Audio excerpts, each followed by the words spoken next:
The 2022 World Cup is the most expensive in history.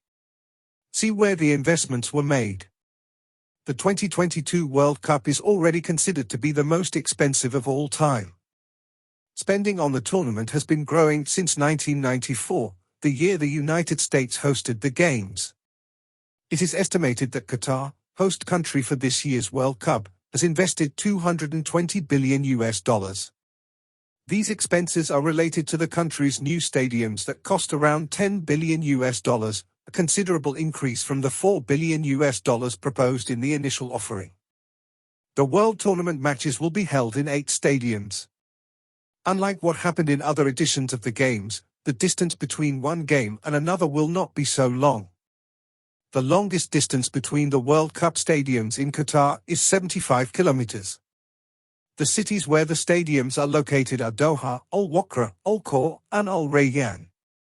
Education City Stadium, located in the suburbs of Doha, was created to reflect the facets of a cut diamond and is located between several universities. The place will be remodeled after the Games and will be destined to serve the teaching staff of the teaching centers. At least 55% of the materials used in the construction of the giant come from sustainable sources and 28% from recycled materials. After the Cup, the stadium will also become a center for women's football. Stadium 974, which was built by the sea, uses used and refurbished containers, which represents its sustainability and the country's maritime history. The name 974 refers to the International Dialing Code of Qatar and the number of containers used in it.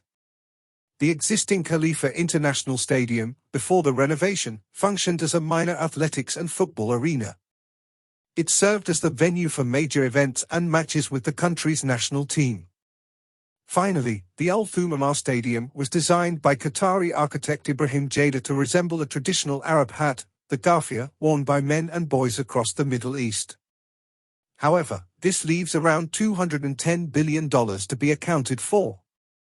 Most of these resources were spent on infrastructure for the World Cup and are part of a broader plan in the country for the year 2030, building an innovation center containing hotels, sophisticated underground transport, stadiums and airports.